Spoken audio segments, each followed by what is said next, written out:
There are many unknowns about the Chinese nuclear arsenal. At the same time, what is apparent is that China's military is in the process of increasing its nuclear arsenal several-fold. A year ago, the US DoD estimated that China might have 700 warheads operational within the next 5 years, and up to 1,000 by 2030. But this past summer, those estimates have gone up even further. China has indeed been busy building lots of new missile silos over the past year or so. So how many warheads might it really have right now? And how many might it be aiming for? Watch the video to find out.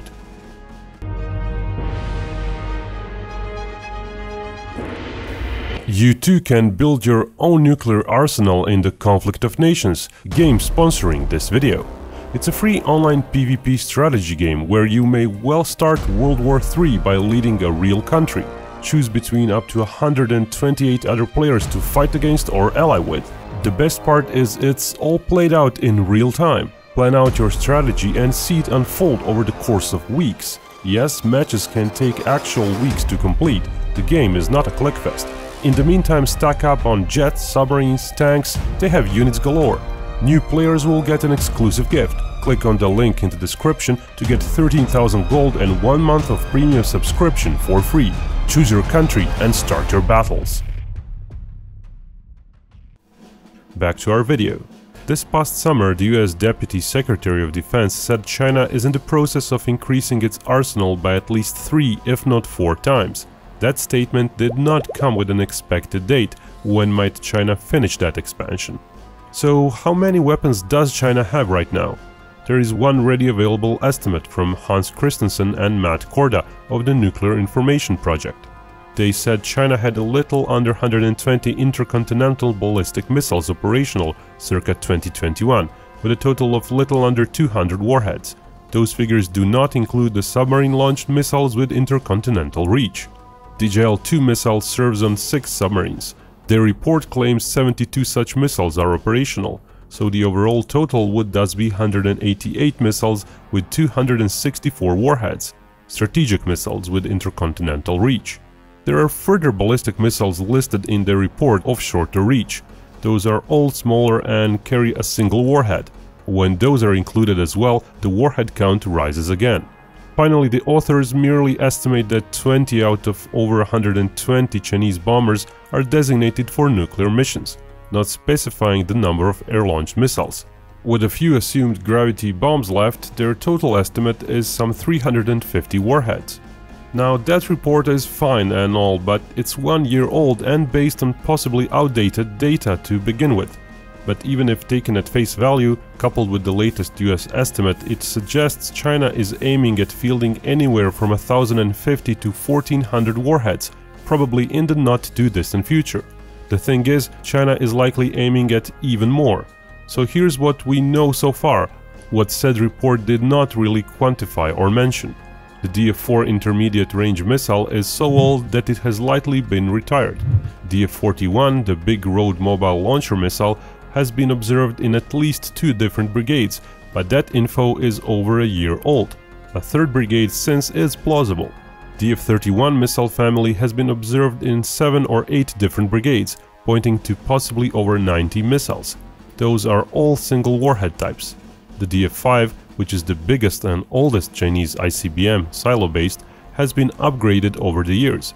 It seems another model, the C variant, is about to enter service. At least 11 new silos for the DF-5 have been observed being built over the last year. Those have nothing to do with the more famous huge silo fields that the media have been writing about, which we will also get to. As it stands, China might be aiming for at least 30 if not more of the DF-5s. The added silos may be a hedge measure to quickly add a known system as soon as possible, until silos for the DF-41 are finished in sufficient numbers. DF-5C is usually estimated by the Western analysts to be able to carry up to 10 warheads, being as huge as it is. Some US and Russian missiles are able to carry 10 warheads as well. The DF-41, being very new, definitely features multiple warheads. Question is, how many? Analysts in the West tend to believe the miniaturization level of the Chinese warheads is such that 3 warheads are plausible for the DF-41. But there might be more. DF-41 might be as large as the Cold War UR-100 missile, which carried up to 4 warheads. Given the decades of advance, it's just as plausible DF-41 might carry more. South Korean and Japanese intelligence services have stated that North Korea managed to test a thermonuclear device in 2017. Judging by seismic data, the device had a yield of 250 kiloton. Just 10 years earlier, North Korea tested its first simple nuclear device. China has been testing and designing nuclear devices since 1964. Their first thermonuclear test was in '67 and their last test was in '96. While both China and North Korea likely had outside help to kickstart their nuclear weapons program, it's plausible that with the DF-5B, China has reached mid-1960s levels of US warhead design, like the W-58 warhead, which is already quite compact. With DF-5C, if it indeed has even more warheads, it may have reached the capabilities the US had in the late 1970s. So if the same level of warhead miniaturization that the DF-5C may have is applied to DF-41 warheads, then a larger load like 6 or more warheads for the 41 may indeed be plausible. If not today, then in the very near future. China also uses various shorter-range missiles for nuclear warhead delivery, but those types are dual use, with majority of the missiles actually being equipped with conventional warheads. So it's next to impossible to estimate just how many nuclear warhead variants there might be. Therefore, we'll just stick with the figure from the report mentioned in the beginning of the video, roughly 60 to 80 missiles extra with the same number of warheads. Then there are submarine-launched missiles. But just because China has 6 subs active with 72 silos between them, doesn't mean there are 72 missiles ready for them. The US doesn't have such a ratio, it has more. Britain has fewer. As submarines in a fleet are always undergoing refits in dry docks, it's impossible to use all the silos in a war anyway. But at the same time, tests and training do require some more missiles above the required war levels. So the Chinese submarine-launched missile stocks may range anywhere from 48 to 90 something missiles, if the US ratio of missiles to silos is applied to the upper end of the estimate. Then there are bombers. Knowing how many free-fall bombs China might have stored is very hard to assess. A 2020 DoD report claimed China had reassigned their bombers with a nuclear role.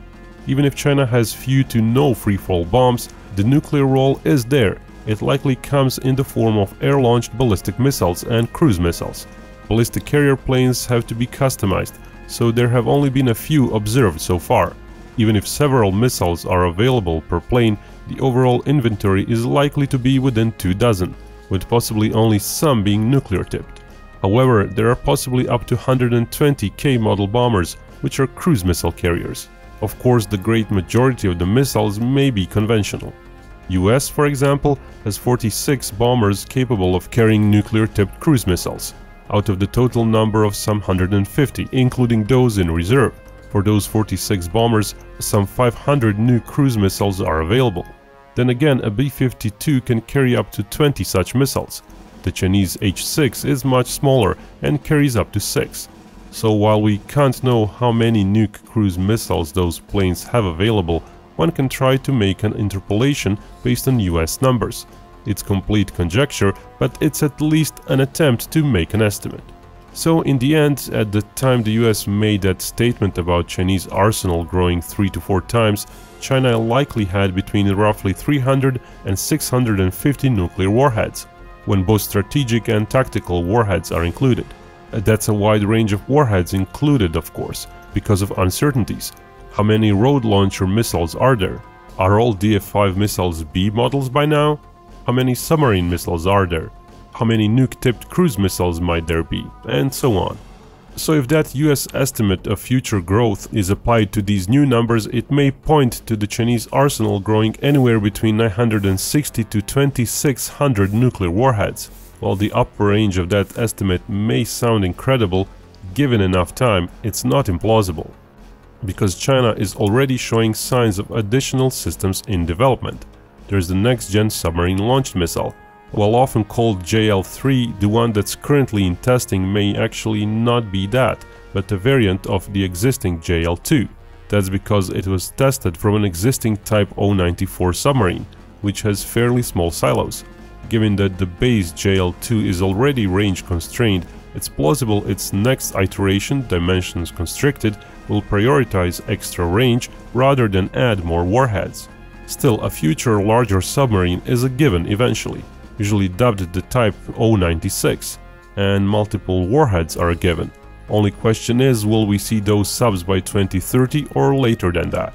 H-6 bomber production is ongoing, more are getting added, plus the all-new larger H-20 bomber is in development and may be revealed within a year or so. It's inevitable that the overall cruise missile capacity of the Chinese Air Force will increase, possibly a few times over. With it, more nuclear-tipped cruise missiles also seem quite plausible. It's hard to tell whether the road mobile launcher numbers will keep increasing, but it's plausible that the older DF-31 missiles will at some point start getting retired. Maybe the newer DF-41 system will replace them. If that happens, several times more warheads may come online. Finally, we come to the biggest new development, the missile silos. So besides the 20 or so old DF-5 silos, and besides the dozen or so additional DF-5 silos being under construction that we already mentioned, last summer China embarked on a massive building project. 3 separate missile silo fields are by now in advanced stage of construction, one at Yumen, another at Hami, and a third one at Ordos. The Yumen one seems to have already finished with the big excavation work. Altogether, those feature some 310 observed silos under construction so far. In addition to those, a small early silo field at Jilantai has been under construction since 2016, possibly for training and testing purposes. Some silos should be operational today. It is scaled for missiles the size of DF-41, just like the huge new fields are being sized to. So it might be that the missiles used in all those silos will be DF-41s or new missiles deriving much design and technology from the DF-41. For example, the Russian Yars missile used in silos is also derived from the Topol missile family. With next-generation warheads, it's plausible those silos will be filled with missiles holding 6 or more warheads. Of course, building over 300 silos almost at once means that most of those will not get filled with missiles at first, but over time it's plausible China will be populating them more and more. The reason why even build so many at once might be to present credible dummy targets for opponents in an affordable manner. The US considered such a dummy silo field in the Cold War for its peacekeeper missiles. At one time, a staggering 4,600 silos were to be built, only to service 200 missiles, and the missiles would have been ferried around those silos via custom-made rail tracks, keeping the enemy guessing. Chinese silos seem to feature ordinary roads connecting each other. While the huge 23 silos to 1 missile ratio is unlikely for China, it's possible that for a time being there will indeed be several silos per every missile, though eventually over the years the ratio of silos to missiles might decrease. So within the next 5 or so years, when all those silo fields are fully built, there might very well be dozens and dozens of silo missiles deployed, possibly over 100 by the end of the decade. Of course, actual missile production might be much higher if the need arises. US produced some 800 Minuteman ICBMs within mere 4 or 5 years in the 1960s. According to the last DoD report on China, its rocket force fired over 250 ballistic missiles in 2020 just for test and training purposes. Even if the majority of those were shorter range ones, it's still likely China has capacity to ramp up its ICBM production quickly. But finally, what is an ICBM without a warhead? Hui Zhang of the International Panel of Fissile Materials suggests China has fissile materials for a little over 700 additional modern warheads in 2017. Cochrane and Sokolsky estimated enough material for over 800 warheads in 2021. While those figures are largely the result of China stopping fissile material production in the 1980s, it has since likely restarted production. Since 2016, its reports on civilian plutonium stockpiles have become less transparent. Plus, construction of reprocessing fuel plants has begun, one since 2015 to become operational in 2025, and one started construction in 2020 to be ready by 2030. Those facilities may add considerable tonnage of weapons-grade fissile materials. 2 more fast breeder reactors are also under construction to start operation in 2 and 4 years. Cochrane and Sokolsky said that the yet-to-be-finished breeder reactors could, all by themselves, yield enough fissile materials for almost 1,300 warheads by 2030, counting in the current stock. Overall totals with other facilities could be even greater. Remember that earlier upper estimate of 2,600 warheads? Well, these fission material limits make that number unlikely, so a more realistic upper estimate might be closer to 1,500. But after 2030, it may be anyone's guess where Chinese numbers might end up. When one has enough facilities, eventually ramping up to thousands of warheads per year is possible. It happened in the US in the 1950s and 1960s. Of course, today's nuclear inventories around the world are smaller, and not as easy to quickly ramp up as they were in the 1950s. The US nuclear arsenal seems to have issues just maintaining its huge numbers, due to old age and shrinking budgets. It may very well not increase by 2030. If so, the lead that the US had enjoyed over the Chinese nuclear arsenal might drop. The upper US ranges include the retired but not yet dismantled warheads, as well as 50 stored Minuteman missiles. The US has far fewer warheads deployed today, but by 2030 it may deploy most of their warheads on the existing missiles. The Chinese estimate assumes 100 more cruise missiles and a few dozen more submarine-launched missiles. One could even say that those are conservative estimates. The fact China is turning to a silo-based nuclear force also indicates its early warning systems are mostly mature. Silo-based missiles are very vulnerable to enemies' first strikes as their locations are known. Without early warning, they could be neutralized even before they had a chance to fire. But China has been adding both a network of early warning radars, observing the skies, and is building a network of satellites looking for infrared signatures of missiles. So far, 3 such satellites in geostationary orbits have been observed as being very likely to serve such a mission, with 2 more being of unknown role, possibly also assisting in the early warning mission. Another unknown satellite in heliocentric orbit was also launched this year. Still, it's evident that the Chinese nuclear arsenal, even if somewhat bigger today than conservative estimates say, is not going to match the US one anytime soon. But at the same time, it is rapidly changing and turning China into a superpower. So far it was mostly an economic one, but now it's becoming a nuclear superpower as well. Allow us a few more words on the conflict of nations. In this free online strategy game, you get to build your own army, choose your own tactics and engage in high-scale warfare. I like it that you have to watch for terrain features, take care of the economy, even the morale of the population in provinces. Planning a good attack requires me to think ahead, because a day may transpire until some are executed. Binkov viewers will receive an exclusive gift. Click on the link in the description to get 13,000 gold and 1 month of premium subscription for free. It's available for 30 days, so don't lose time. Pick a country and let the mayhem begin.